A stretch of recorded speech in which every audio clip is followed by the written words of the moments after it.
오늘 말씀은 데살로니가 전서 신약 329페이지 1장 전체를 읽겠습니다. 준비됐습니까? 시작. 바울과 실로 아나와 디모데는 하나님 아버지와 주 예수 그리스도 안에 있는 데살로니가인의 교회에 편지하노니 은혜와 평강이 너희에게 있을지어다.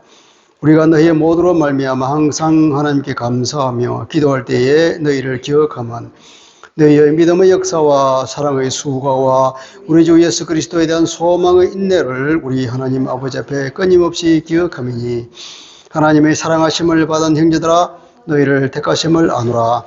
이는 우리 복음이 너희에게 말로만 이른 것이 아니라 또한 능력과 성령과 큰 확신으로 된 것입니다. 우리가 너희 가운데서 너희를 위하여 어떤 사람이 된 것은 너희가 아는 바와 같으니라. 또 너희는 많은 환난 가운데서 성령의 기쁨으로 말씀을 받아서 우리와 주를 본받은 자가 되었으니 그러므로 너희가 마케도니아와 아가야에 있는 모든 믿는 자의 본이 되었느니라. 주의 말씀이 너희에게로부터 마케도니아와 아가야에만 들릴 뿐만 아니라 하나님을 향한 너희 믿음의 소문이 각처에 퍼졌으므로 우리는 아무 말도 할 것이 없노라. 그들이 우리에 대하여 스스로 말하기를 우리가 어떻게 너희 가운데에 들어갔는지와 너희가 어떻게 우상을 버리고 하나님께로 돌아와서 살아계시고 참되신 하나님을 섬기는지와 또 죽은 자들 가운데서 다시 살리신 그 아들이 하늘로부터 강림하실 것을 너희가 어떻게 기다리는지를 말하니 이는 장래의 노하심에서 우리를 건지시는 예수시니라. 아멘. 하나님의 말씀입니다.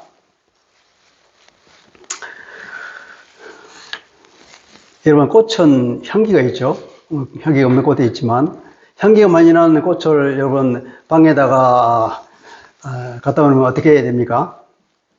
방 전체가 그냥 향기로 가득 차지요. 꽃은 가만히 있지만 꽃이라고 하는 그 자체가, 그 존재 자체가 주변 전체에 영향을 미치는 거예요. 놀랍죠? 여러분, 이 모범적인 교회도 그런 것 같아요. 믿음과 사랑과 소망이 분명한 교회는 저절로 소문이 납니다. 그리고 그 존재 자체가 사회를 바꾸는 힘이 있습니다. 여러분, 데살로니가 교회가 바로 이런 교회였다고 바울이 우리에게 증거하고 있습니다. 그리고 이 데살로니가 교회는 그래서 바울의 기쁨이요 자랑이라고 하고 있습니다. 2절을 그렇게 말합니다. 우리가 너희 모두를 말미암아 항상 하나님께 감사하며 기도할 때마다 너희를 기억한다. 바울의 기쁨이에요. 바울의 자랑이에요. 여러분, 이런 교회가 됐으면 좋지 않겠습니까? 우리 교회가 바로 이런 교회가 되었으면 하는 마음이 간절합니다. 자, 우선 데살로니가 교회를 우리가 본받아야 될 건데 이런 데살로니가 교회는 어떤 교회인지 다시 한번 천천히 보도록 하겠습니다. 이 교회는 3절을 보니까 믿음의 역사, 사랑의 수고, 그리고 우리 주 예수 그리스도에 대한 소망의 인내를 소망의 인내가 있는 교회다 하는 얘기죠. 여러분, 믿음의 역사라고 그러죠. 역사라고 번역을 했지만 믿음의 행위라고 하는 것이 더 좋을 겁니다. 우리가 이야기하는 믿음의 행위가 있다. 물론 그 행위에는 말하자면 믿음에 기인한 어떤 말, 태도 혹은 그 어떤 행동이 나타난다는 거예요. 믿음이 있으면 밖으로 표출되잖아요. 그게 가만히 있지 않죠, 그죠? 어떤 식으로든지 밖으로 드러냅니다. 그것이 어떤 태도가 될 수도 있고, 그죠? 얼굴 표정부터 달라지잖아요. 표정과 태도와 드디어는 그 입으로 또 말이 나옵니다. 드디어 나중에 행동이 이루어져요. 그건 숨길 수가 없는 거예요. 그래서 야고보 사도는 우리 이렇게 말합니다. 야고보서 2장 26절인데 영혼 없는 몸이 죽은 것 같이 행함이 없는 믿음은 죽은 것이니라. 믿음이 있다고 그러면서 행동이 없다. 그러면 야고보 사도는 너 믿음 없는 거야. 그렇게 말하는 거예요. 이런 믿음의 행동은 바로 그리스도인의 인격과 어떤 됨됨이를 대변하는 그런 일이겠죠.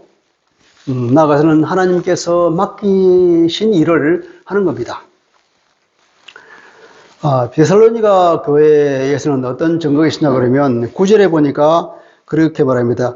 그들이 우리에 대하여 스스로 말하기를 우리가 어떻게 너희 가운데 들어갔는지와 너희가 어떻게 우상을 버리고 하나님께 돌아와서 살아계신 하나님 살아계시고 참되신 하나님을 섬기는지, 우상을 버리고 하나님께 돌아왔다. 그리고 하나님을 섬긴다.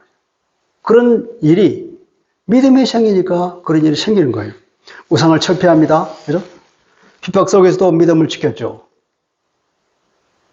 우리 이 얘기 알잖아요. 사도행전 17장에 나오잖아요. 바울이 드디어 마케도니아로 건너가서 전도를 시작했습니다. 빌립보에 가서 빌립보 교회를 세웠습니다. 거기서 소동이 일어나서 거기서 떠나와서 어디로 갔냐면 이제 드디어 데살로니카에 왔습니다. 데살로니카라고 하는 도시는 마케도니아 지방의 그 수도예요. 주도죠. 그 주의 수도죠. 도시가 엄청 컸다 그럽니다.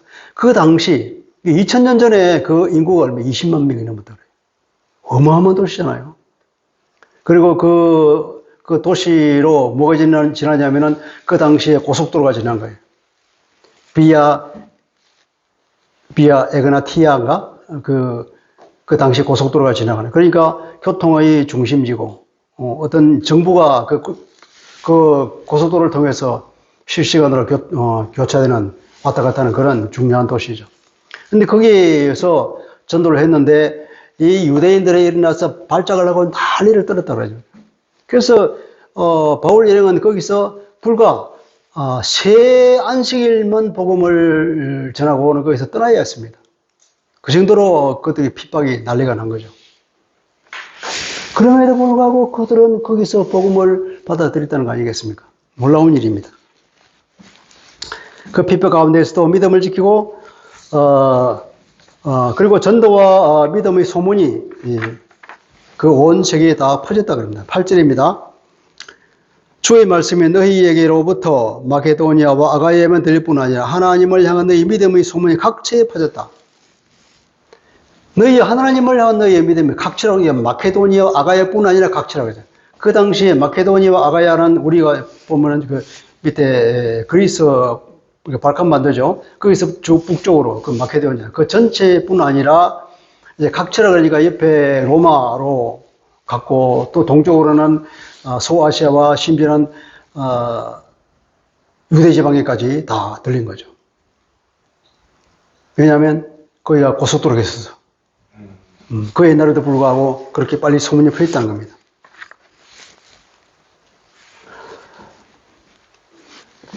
그들이 그뿐 아니라 이제 너희로부터 주님의 말씀이 너희로부터 울려 퍼졌다는 거예요. 여기서 아이가 들릴 뿐 아니라 들렸다 그랬는데 정확히 보자면 막 울려 퍼지는 거예요. 종이 빵 쳐서 그 울림 소리가 온 지역에 확 울려 퍼지듯이 그렇게 어디서부터 울려 퍼졌다고요?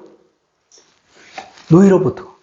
이 데살로니가 교회로부터 그 하나님의 말씀이 쫙 마치 종소리가 울려 퍼져서 온 세계에 퍼져나갔다는 거예요.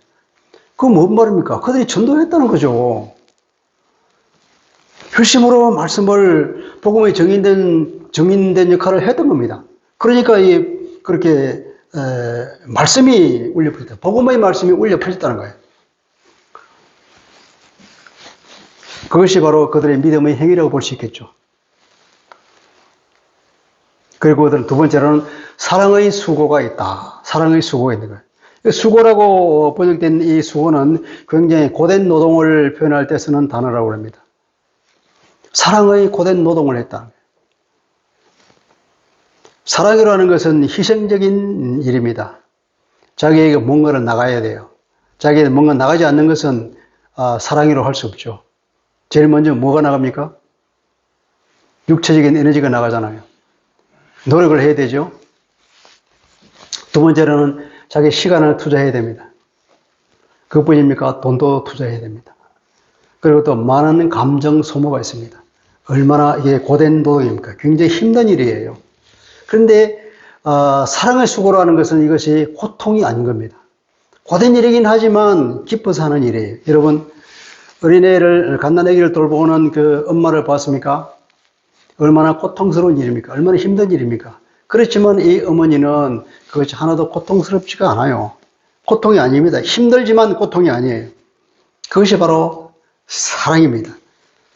여러분 하나님께서 당신의 독생자를 우리에게 주셨잖아요. 십자가에서 못 박혀 죽었잖아요. 그게 뭐냐면 하나님의 구원 계획을 이루는 일이었다고요. 그 구원 계획을 이루는 일이 하나님의 기쁜 일이었을까요? 아니었을까요? 에베소서 1장 5절입니다. 그 기쁘신 뜻대로 우리를 예정하사 예수 그리스도로 말미암아 자기의 아들들에게 되게 하셨다. 하나님의 기쁘신 뜻이라고 그랬습니다. 이게 사랑이니까 그런 거예요. 어저께 왜 새롭게 화사소라는 간증 프로를 본 적이 있는데 어떤 젊은 여자 사모가 시골에 가서 많은 노인들을 돌보는 그 얘기를 들었습니다. 그분은 성령의 충만을 받은 뒤에 그 일이 그냥 기뻐서 하는 거예요. 얼마나 고된 일입니까? 자기가 요리도 해보지 않았던 사람인데 그 많은 사람들을 해먹기 위해서 그 요리를 하고 청소를 하고 그 교회를 돌보는 그 일이 고되지만 그 사람은 기쁜 마음으로 한다고 그래요. 그게 뭡니까? 사랑이라는 거예요. 성령께서 그 사람을 장악해서 그 사랑이 거기서 흘러나오니까 이 사랑의 수고를 하는 거예요. 그리고 세 번째는 소망의 인내라 그럽니다. 소망은 인내를 낳는 법입니다. 외부의 핍박을 이겨낸다는 거죠. 2장 14절에도 그런 말이 있습니다. 그들이 그 박해에도 불구하고 믿음을 지켰잖아요. 형제들아 너희가 그리스도 예수 안에서 유대에 있는 하나님의 교회들을 본받은 자 되었으니 그들이 유대인들에게 고난을 받은 것 같이 너희도 너희 동족에게서 동일한 고난을 받았느니라. 그럼에도 불구하고 그들은 믿음을 지켰다는 것입니다.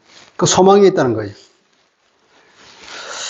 데살로니가 교회는 그러니까 이 신앙의 덕목을 보여주는 참된 교회였습니다. 우리가 대표적으로 말하는 신앙의 덕목, 믿음, 소망, 사랑, 그죠? 그러니까 복음이 살아있는 교회라는 거죠. 마치 꽃의 향기처럼 각종 믿음의 아름다운 것들이 표출되는 그런 교회였다는 겁니다.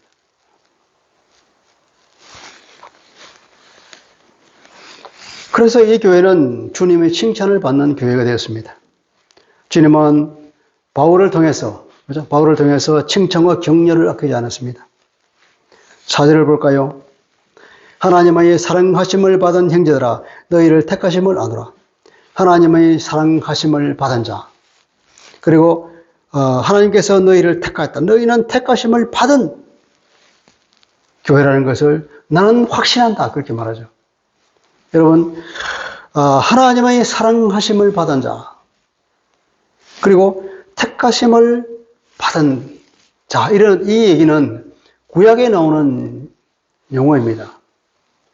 특별히 모세와 같은 위대한 사람에게 말할 때 하나님의 사랑하심을 받은 자라는 수식을 씁니다. 그리고 이스라엘 민족들을 향해서 말할 때 하나님의 택하심을 받은 백성이라고 이렇게 말하죠. 이 얘기가 예수 그리스도를 통하여서 이제 이방인에게 이방교회에 이 칭호가 붙는 겁니다. 이것이 바로 하나님의 주님이 이 데살로니가 교회를 극찬하는 것이라고 우리는 볼 수 있습니다.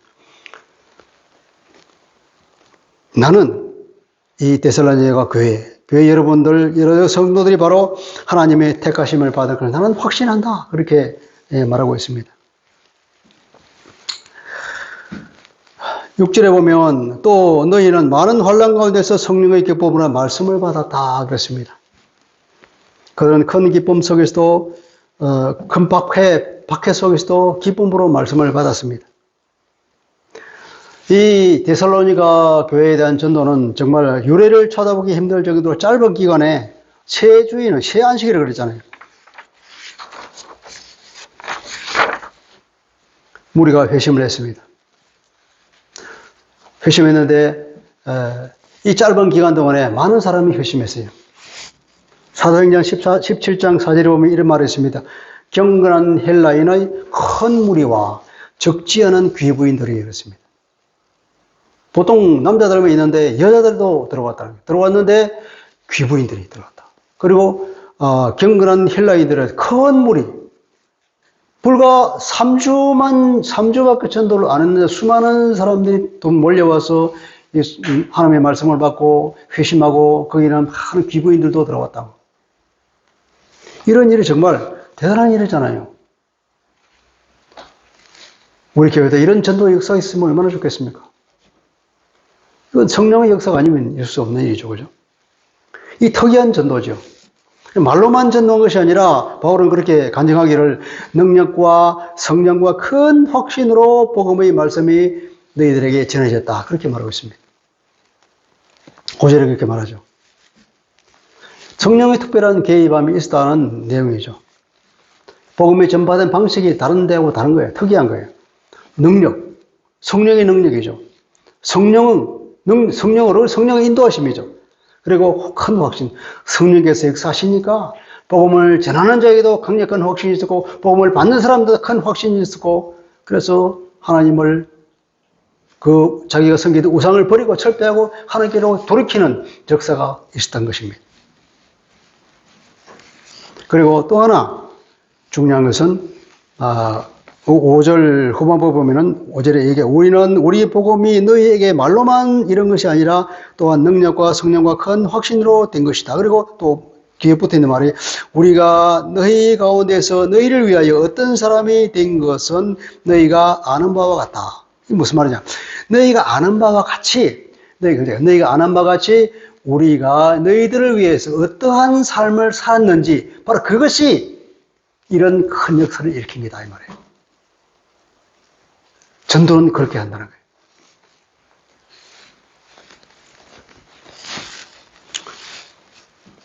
우리가 어떻게 복음을 전했는지 너희도 알지 않냐? 어떻게 전했습니까? 왜 그렇게도 경이롭게 복음을 전하고 많은 회심자가 생겼는가? 그 또 다른 이유가 바로 이거예요. 바울 일행의 삶이 복음과 일치하는 삶을 살았다는 거예요. 그 삶을 살았으니까 이 사람들이 바울을 본을 본 거죠. 복음을 전하는 것은 삶을 보여주는 것입니다. 말로만 해서는 되는 것이 아니고 그 말에 따른 내 삶이 이루어지는지를 그들에게 본으로 보여줄 때에 드디어 큰 확신이 들고 말씀을 받게 되는 결과가 생기죠. 그들이 삶으로 그것을 보여주니까 그 결과로 그들은 바울 일행을 모방하는 삶의 모습을 보여줬다 이 말이에요. 전도하는 사람과 전도받는 사람에 관한 굉장히 닮은 점을 우리가 발견합니다. 전도를 열심히 하는 사람에게 전도를 당한 사람은 자기를 전도한 사람을 본받아서 열심히 또 전도를 해요. 새벽 기도를 열심히 하는 사람한테 전도를 받은 사람은 이 사람들도 열심히 새벽 기도를 나가요. 구제를 열심히 하는 사람에게 전도를 받은 사람은 이 사람을 따라 또 열심히 구제를 합니다. 말씀을 열심히 공부하는 사람한테 전도받은 사람은 자기도 그 사람을 따라서 열심히 말씀을 공부하는 걸 우리 현장에서 보잖아요. 다 전도하는 사람을 본받는 겁니다. 이 모든 것이 다 중요하지만 공통적으로 이게 다 종합적으로 나타나야 되겠죠. 그죠? 이렇게 바울과 같은 그런 신실한 믿음의 용사들, 그 사도가 그 삶을 살아내니까 이 사람들이 그걸 본받고 마음의 확신을 가지고 바울을 본받는 삶을 살았다는 겁니다. 그것이 뭐냐면 이게 성령의 역사가 일어나는 중요한 또 하나의 길이라는 거죠. 믿음의 성장은 바로 말씀에 있는 겁니다. 말씀을 받는 것이 그렇게 중요합니다. 그들이 그 환난 가운데서도 기쁘게 성령의 기쁨으로 해서 말씀을 받았다. 말씀을 받고 나서 어떻게 됐다? 바울과 예수를 본받는 사람이 되었다. 그 말이에요. 6절에 보면은 그래서 우리와 주를 본받는 자가 되었다. 그렇게 말합니다. 본받는 자라고 하는 것은 광대를 얘기합니다. 그들이 우리의 광대가 되었단 말이에요. 우리를 흉내내는 사람이 된 거예요. 모든 발전은 출발은 그 흉내내는 것부터 시작됩니다. 기술도 보면은 흉내내는 것으로부터 기술을 발전하고 인격도 흉내내는 것으로부터 점점 거룩해지는 인격이 되는 것입니다. 주님을 닮아가는 것은 그분이 삶을 흉내내는 것으로부터 시작하는 거죠. 바울을 흉내내고 주님을 흉내내는 삶을 그들이 살았다는 거죠. 바울은 그래서 가는 곳마다 그렇게 권합니다. 고린도전서 11장 1절에 보면 이렇게 말합니다. 내가 그리스도를 본받은 자가 된 것 같이 너희는 나를 본받는 자가 되라. 내가 그리스도가 아니라 내가 그리스도를 무던히도 본받기 위해서 노력하는 그것을 봐라. 그 모습을 본받아라 이 말이에요. 우리 그리스도는 너무 높잖아요. 너무 높은데 그분은 어떻게 본받습니까? 바울이 실제로 해본 사람이 있다. 그래서 바울을 본받으면 된다는 거죠. 또 빌립보서 3장 17절도 그렇게 합니다. 형제들아 너희는 함께 나를 본받으라. 형제들아 너희는 나의 공동 추종자가 되라 이렇게 말할 거죠. 다 같이 나를 본받아라. 우리의 모델은 주님 한 분이십니다. 그러나 주님보다는 주님을 닮으려고 무던히 애를 쓰며 살고 있는 바울의 모습을 따르는 것이 어쩌면 그 방법상 더 쉬울 것입니다. 그래서 바울은 우리에게 나를 본받아라 그렇게 자신 있게 말하는 거죠. 그래서 결국은 데살로니가 교회는 모든 믿는 자들의 본이 되었다, 모델이 되었다 이런 극찬을 받죠. 또 한편으로 보면 이 교회는 사람들이 칭찬을 받은 교회였습니다. 8절 우리 구절에 보면 8절 마지막에 보면은 너희 믿음의 소문이 각처에 퍼졌으므로 우리는 아무 말도 할 것이 없노라. 아무 말이라고 해서 무슨 말일까요? 너희 믿음에 대해서 입을 댈 게 없다 이런 말도 될 수 있겠고 뒤에 따라오는 구절의 내용을 추정해 보면은 우리는 너희들을 자랑할 필요가 없다. 우리 입으로 굳이 너희들을 자랑할 필요가 없을 만큼 이미 너희들에 대한 소문이 다 퍼져서 그만이에요. 전 세계에 소문이 난 교회가 됐습니다. 9절에 보면 그들에 말하면 각 처에 있는 사람들이 각 처에서 데살로니가 교회를 두고 칭찬하는 그 사람들이 하는 말이 우리에서 어떻게 말하냐면 스스로 말하는 거예요. 우리가 어떻게 너희 가운데 들어갔는지, 처음에 어떻게 복음을 전했는지. 아까 얘기했죠. 처음에 들어갈 때 주일 안식일에 복음을 전했는데 수많은 큰 무리들이 헬라인의 경건한 무리들이 주님을 믿게 영접하게 됐고 그 중에 적지 않은 기부인들도 포함된 그런 대단한 일이 단 몇 주간에 일어난 이 일이 그들 입을 통해서 막 얘기되는 거예요. 그리고 또 구절에 보면은 너희가 어떻게 우상을 버리고 하나님께로 돌아와 살아계시고 참되신 하나님을 섬기는지, 어떻게 자기들 그때까지 섬기던 우상을 다 철폐해버리고 하나님을 섬기기 위해서 회심하고 돌아왔는지, 그리고 지금은 뭐냐면은 10절에 보면은 죽은 자 가운데서 다시 살리신 그 아들이 하늘로부터 강림하실 것, 하늘에서 주님이 다시 재림하실 것을 기다리고 있다고 그들이 계속해서 우리에게 리포트해주고 있다는 거예요. 그래서 우리는 더 이상 너희들에게 우리 입으로 자랑할 필요가 없어. 입이 모든 사람의 소문이다 보니 그들이 자랑하고 있어. 그렇게.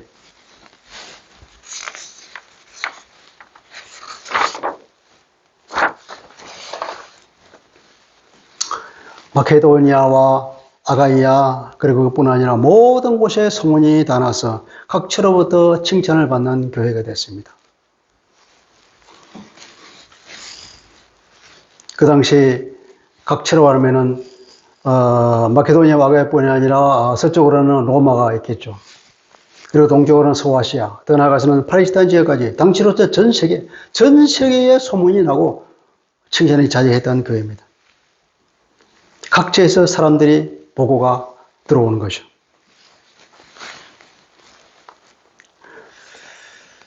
자, 이렇게 그들은 이제 회심의 결과 어떻게 살았냐면은 하나님을 섬기게 되고 두 번째로는 주님을 기다리는 재림신앙을 가지게 되겠다는 겁니다. 이 재림신앙이야말로 그들에게 소망이 됩니다. 주님이 오시고 주님과 같이 변화되고 천국에 들어가는 그 소망이 있기 때문에 현재의 이 고난을 견딜 힘이, 그 소망의 인내가 거기서 생기는 거죠. 우리에게도 이 재림신앙이 있어야 이 핍박을, 이 땅에서의 고난을 견디는 인내가 생길 겁니다.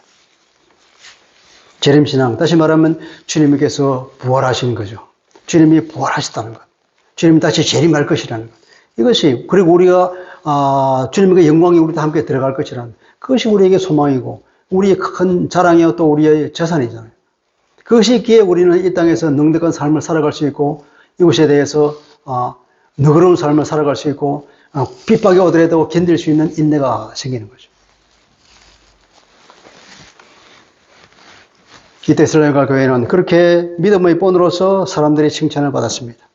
우상을 떠나서 하나님을 섬기는 그 회심, 주님의 재림을 기다리는 이 재림신앙과 인내, 이것을 통해 많은 사람이 칭찬을 받았던 거죠.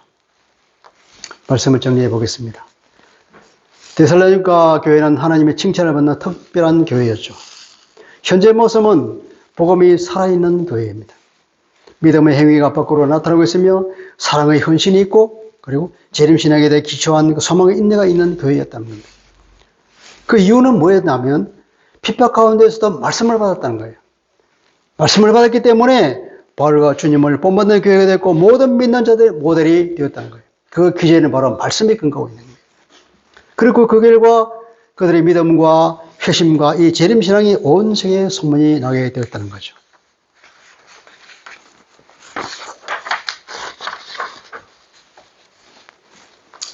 여러분, 등대를 생각해 봅시다.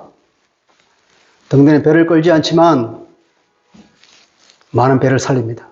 그 자리에 서서 그냥 빛만 비출 뿐이에요. 그런데도 불구하고 많은 배들이 그 빛 때문에 길을 찾고 생명을 구하죠. 교회도 마찬가지로 교회의 힘은 교회는 힘으로 세상을 바꾸는 그런 기관이 아닙니다. 교회는 빛을 비치는 공동체요.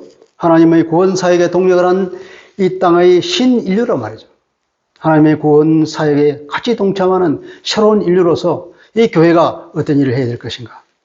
이 교회의 그 빛이 분명하면 사람들은 길을 찾고 생명을 구할 수 있을 것입니다. 우리 교회가 나아갈 길이 바로 여기에 있습니다. 복음의 빛을 비추는 교회. 크기가 아니라 내용을 추구하는 거죠. 그 내용은 바로 복음이라는 이 빛을 비추는 교회가 되어야 되겠죠. 어떤 방법으로 할 수 있느냐? 말씀을 잘 받아야 된다는 거죠. 그리고 그 말씀에 따라서 바울과 같은 그런 전도자들, 그리고 주님을 본받는 일에 열심을 다하는 교회. 그렇게 될 때, 그때에 이 세상의 등대 같은 생명의 빛을 비출 수 있을 것입니다. 또, 복음의 향기로 세상에 선한 영향을 끼칠 수 있는 우리 누리사는 교회가 되지 않을까요? 기도하겠습니다. 좋으신 아버지, 오늘은 데살로니가 전서를 보았습니다.